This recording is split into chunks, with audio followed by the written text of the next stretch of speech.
Hello and welcome back to another episode of Britain's Unsolved Crimes here on Crime Clips TV. In today's video we'll be focused on the year 2001. Before we start, I'd like to ask you kindly, could you please like the video and subscribe to the channel if you like this kind of content? So without further ado, let's get straight into it. January 2001. Andrew Williams, Peckham. Andrew Williams, 30, was one of two men shot shortly after leaving Chicago's nightclub in Peckham.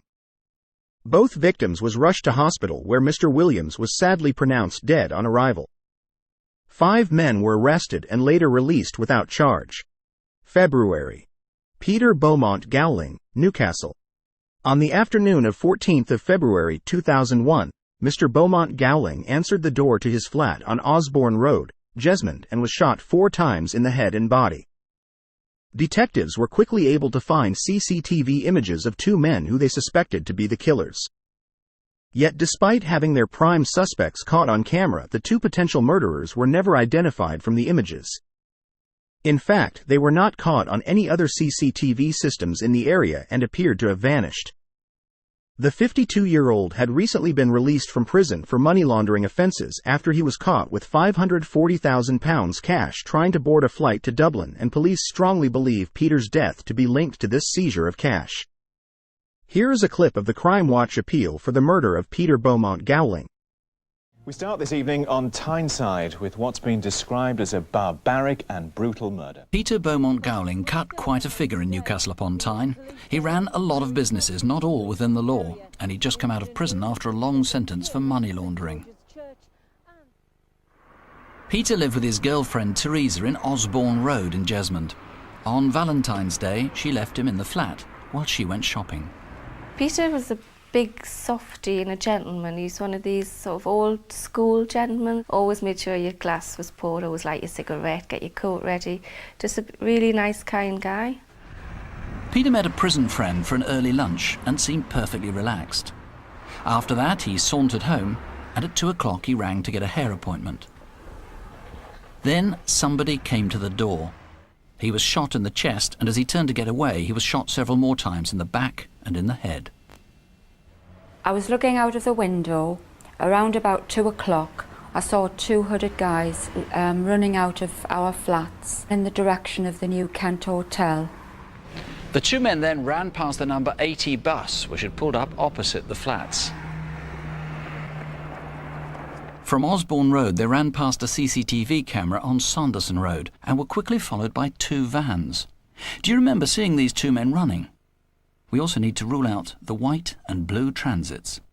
You would come to terms with it more. If you'd had an illness, you can sort of cope with it better. But to think someone can just go in the middle of the day and do that to someone, it's horrible. Derek Story, a huge reward for this, £25,000 or up to that. Why so big? What are you hoping for? Well, Peter was very well known in the Newcastle-upon-Tyne area in the restaurant trade. He was an extrovert, larger-than-life character. He had a very wide circle of friends, and unfortunately, as is evidenced by what has happened to him, he also attracted some enemies.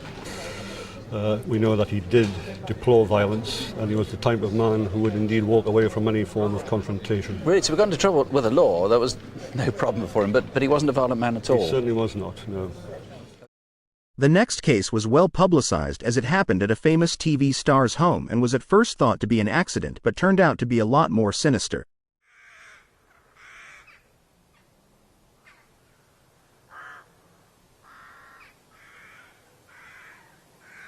Where do you want the ambulance to come to, please? Number 4, Beaumont, Park Drive, Royden, Essex. Right, we'll get the Beaumont for you. Strand in the pole. Right, sorry? A fella's drowned in the pool. Are they still in the water? No, we've got them out. You've got them out? There's a party going on and someone's just gone out and found him. I'll tell you what, mate, the first time I've been out in 4 years, I have my kids every weekend, and you don't expect it, do you?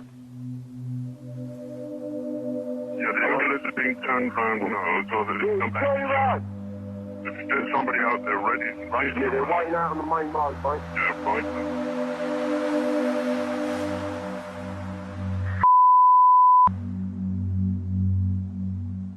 I think the case is big money. March. Stuart Lubbock, Roydon, Essex. Mr. Lubbock, 31, died during a party at the home of entertainer Michael Barrymore on the 31st of March 2001. Initially, his death was treated as an accidental drowning, but an inquest found he had suffered injuries consistent with sexual assault. 9 people were present at the property at the time of Mr. Lubbock's death. In a documentary, Barrymore, The Body in the Pool, shown on Channel 4 on the 6th of February 2020, Detective Chief Inspector Stephen Jennings of Essex Police stated that mistakes had been made in the original investigation and that he believed Lubbock had been raped and murdered. April. Rebecca Hall, Bradford. 19-year-old Hall went missing from her home in Little Horton, Bradford on the 13th of April 2001. Her body was found in Thornton Street on the 26th of April. She had suffered severe head injuries. Hall was allegedly a sex worker and had a 4-month-old son. Police reopened the investigation into her murder after local killer John Taylor's conviction for the murder of Leanne Tiernan in 2000, in part because Hall's body appeared to have been stored for a period, and this was a hallmark of Taylor. Hall's murder has also been linked to Bradford serial killer Stephen Griffiths, who lived 800 meters or 875 yards from where she was found dead, and he was interviewed by police about her murder in 2010 yet refused to answer any of their questions.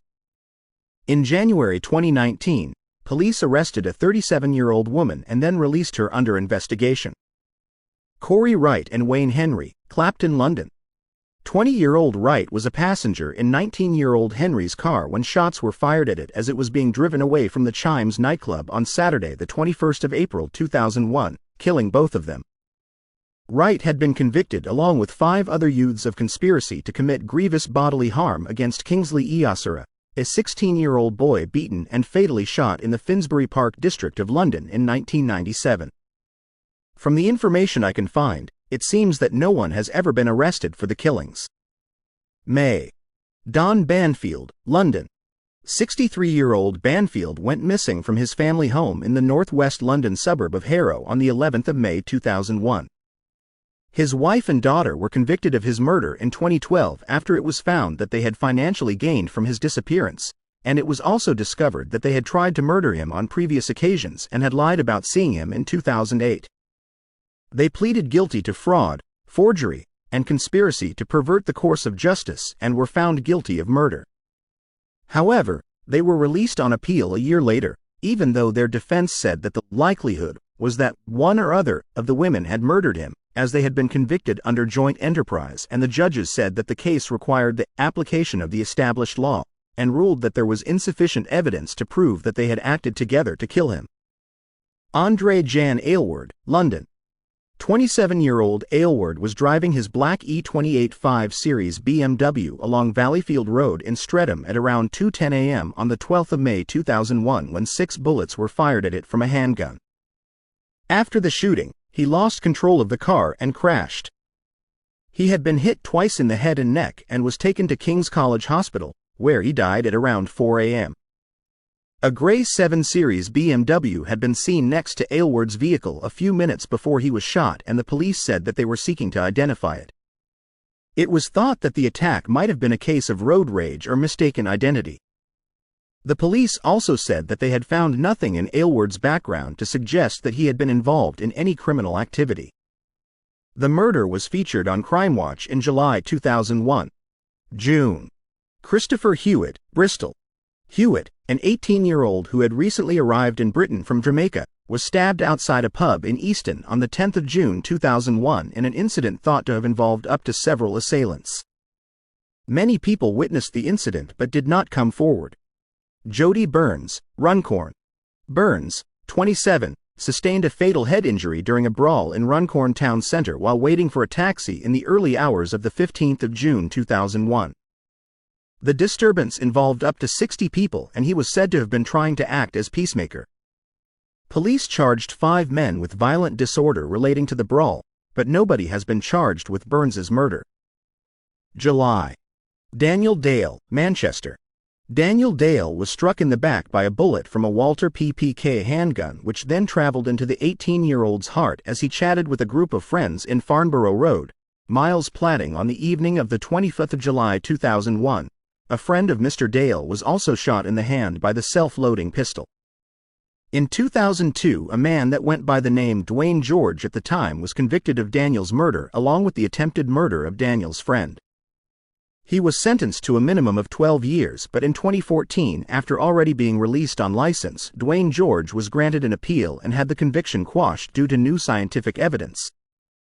After changing his name, Dwayne George was unmasked as the leader of a drugs gang that was caught with 20 kilos of cocaine.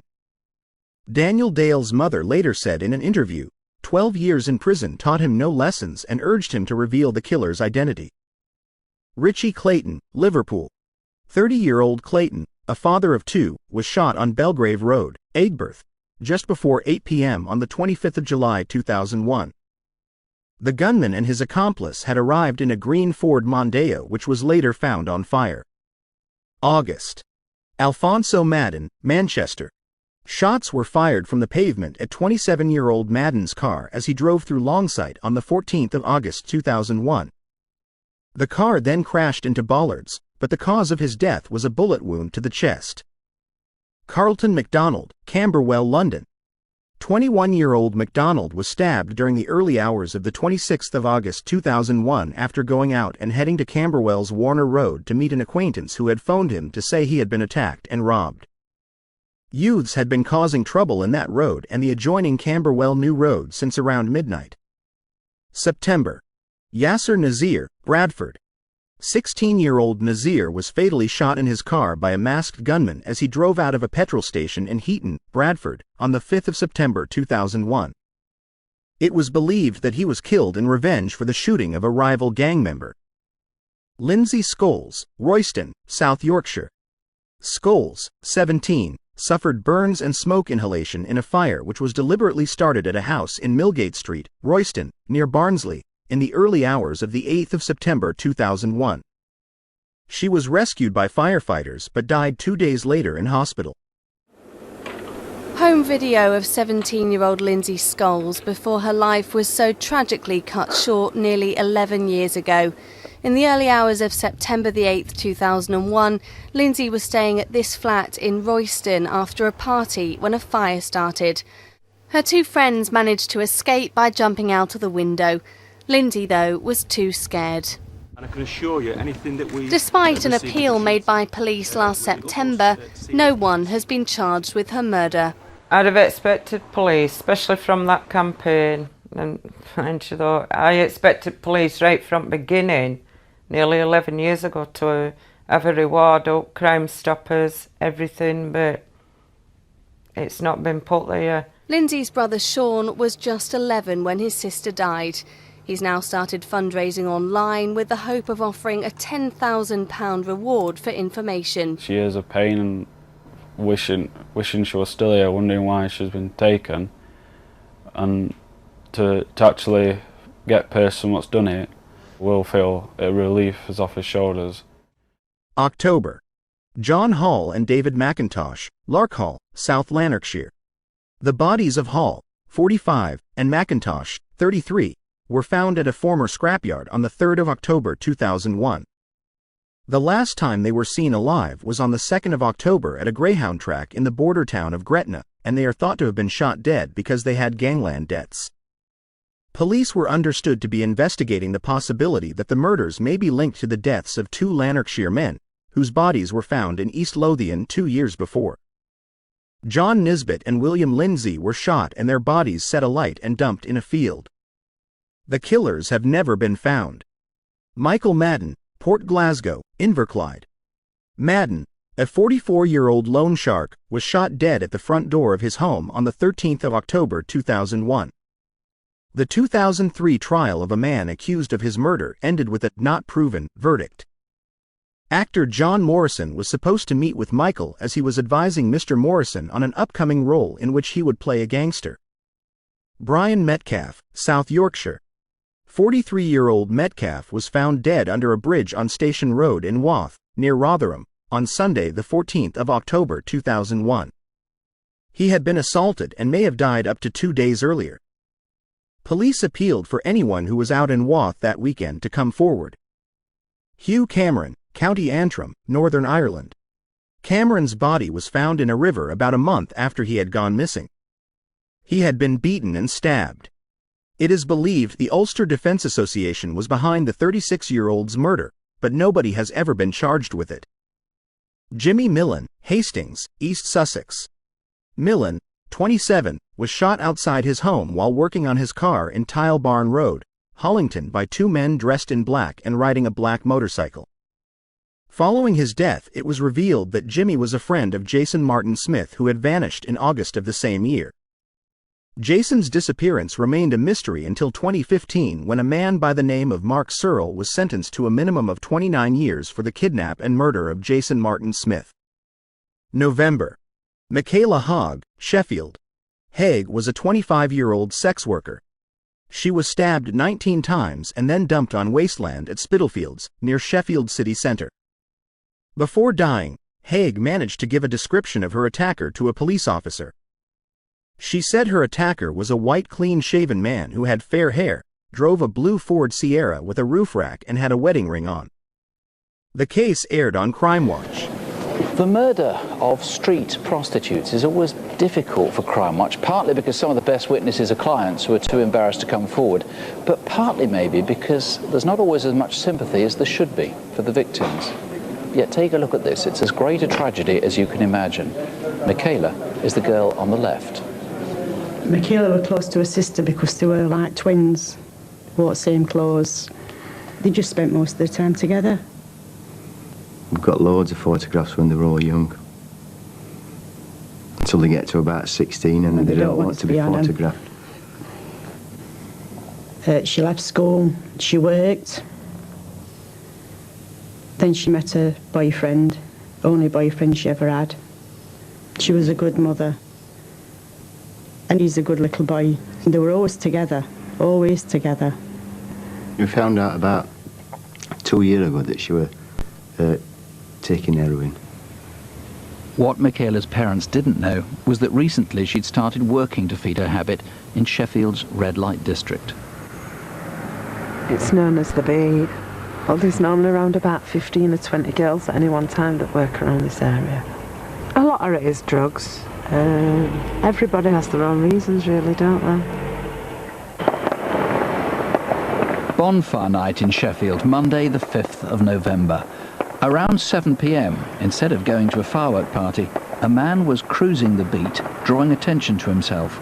He was driving around for about an hour. Shortly before 8 p.m, he approached Michaela for business, and she got into his blue Sierra. Here they are driving up to the wasteland next to the IMO car wash in Spitalfields, a place where girls on the beat often take their customers. The car was parked just out of vision of the CCTV, but we know from the camera they were there for 13 minutes. By the time he drove off, she'd been stabbed 19 times in the back and neck. Soon afterwards, another girl was bringing a customer up to the wasteland. Are you sure?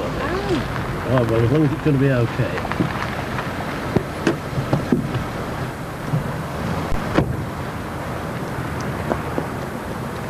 Quick, get an ambulance!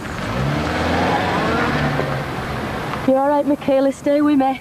But the punter didn't call an ambulance, and Michaela lay bleeding until another customer came up, and he did ring for the police.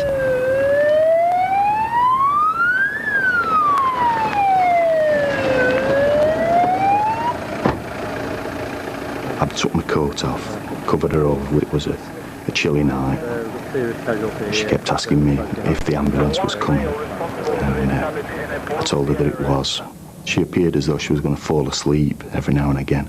Kept having to just gently rock her and bring her back to me. Asked her to stay with me.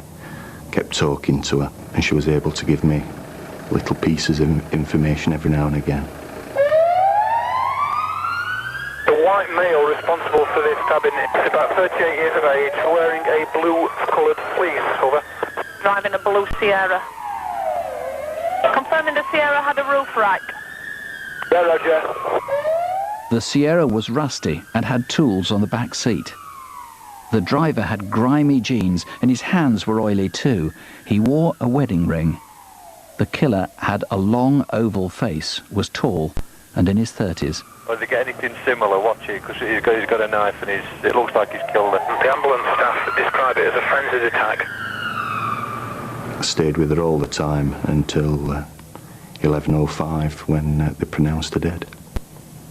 And he told us that a body had been found. And it was Michaela. And straight away I thought it were drugs. I said, has she hadn't done an overdose? He said, no, she's been stabbed. And it's just absolutely tore us all apart, all the family. My wife still can't believe that it's happened. She obviously wanted us to get this guy. She tried her best to tell us everything she knew. He asked for his mum the other night, and his dad had to say, she's there, she's a star in the sky. And that's what he thinks. He thinks she's a star in the sky. Paul, it's so tragic. We obviously can't bring Michaela back. We can stop it happening again, and obviously the worry is it is going to happen again. What more do you know about the killer? Before she died, Michaela was able to give us some detailed information about the killer. In respect, it was a blue Sierra, an older type, dark blue, with a roof rack, and then went on to tell us about the man who had actually attacked her. And one of the significant factors is that she said he was wearing glasses and he was clean shaven. So he was glasses. Did she tell anything about his accent? Is he a local man? We know that previously a girl had spoken with possibly this man, and he had a well-spoken accent, not from Sheffield, possibly Barnsley, but we wouldn't like to narrow it down just to the Barnsley area. Now, we've been saying that there's another EFIT, and indeed another blue Sierra with a roof rack that same night, the 5th of November, in that part of Sheffield. Tell us about that. On a number of occasions over the last 12 months, a man has been seen in the area driving a similar dark blue Sierra with a roof rack. The EFIT could be the similar, could be the same person. Indeed, it could be someone else. Significantly about that person, he's been seen to be wearing a gold thumb ring. A gold thumb ring? A gold thumb ring on his right thumb. What sort of ring? Just a plain band? She's seen him with a dolphin emblem on that ring. And again, he was wearing a wedding ring. So we need that gentleman to come forward to speak to us. Now, he had the same blue Ford. Has he always had the same car? No, previously, about 12 months ago, we do know that that man used to drive a grey or a blue Astra car with a roof rack, but it had a canoe on the... A canoe? A canoe on the roof. That is rather unusual. So someone out there must know that person, and they need to contact us. Now, you say these could be two different people. They could. I must say, when I look at those two video fits, they look very, very similar to me. So if this other chap is innocent, he really ought to ring up straight away and say, look, nothing to do with me. Absolutely. Looking through the eyes of a wife or a sister or a mother, they know this person. They need to come forward and contact us. There's so many things here to link together. Now, look, just one other thing before we go. The chap who didn't call the police, he was wearing something very distinctive on his head. I couldn't work out what it was. The man who actually came up to the scene was driving a red or a dark purple-coloured burgundy car. We know about the vehicle. There was 3 brake lights in the back window in a triangular shape, so there was a brake light in the top what was he wearing rear on his windscreen. Head? He was actually wearing what was described as an old-fashioned nightcap, like a bed cap, blue and white striped woolen cap. So again, someone must know this gentleman, and he needs to come forward and speak to us. Okay, if you know who that is, give us a call. And incidentally, if it's you, it's, I'm sure, much better to ring in tonight on your own terms and see how discreet you can keep this rather than have lots of other people ring in about you. 0500 600 600. Brian Perry, Bermondsey, London. Perry, a 63-year-old who had helped to launder money from the 1983 Brinks Mat robbery, died after being hit by 3 bullets at around 1 p.m. outside his taxi office in Bermondsey. 2 men were charged over his murder and acquitted at their 2006 trial. Raymond Scott remains never found. Scott, a 47-year-old self-employed odd job man, disappeared in suspicious circumstances.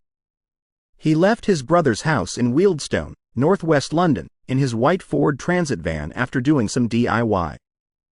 2 weeks later, his van was found abandoned, and on the 28th of April 2002, a man phoned one of Scott's brothers from South Harrow Tube Station in a menacing call. Police believed the call to be significant to the investigation. The Scott case and footage of the caller at South Harrow Station featured on Crime Watch in April 2014, which showed the individual coming back to the phone box moments later. Police say Scott had no reason to go missing and his brother has appealed for information on where his body is. Brian Hardwick, Huddersfield. Hardwick, 50, was shot in the head and chest with a small caliber weapon at his place of work, Huddersfield Car Electrical Services, after returning there sometime after 5:30 p.m. to change a flat tire on his car, but his body was not found until just before 8 a.m. the following day. Police said the tire was punctured deliberately. Hardwick's leather wallet, pauper purse, work keys, gold necklace and bank card were taken, and his card was used minutes later to withdraw £350 from a cash machine at Asda in Bradford Road. There have been arrests over this murder but no convictions. And that wraps up another year of unsolved murders from the United Kingdom. If you've watched up until this point, could you please like and subscribe for more regular uploads? Thanks for watching and see you soon.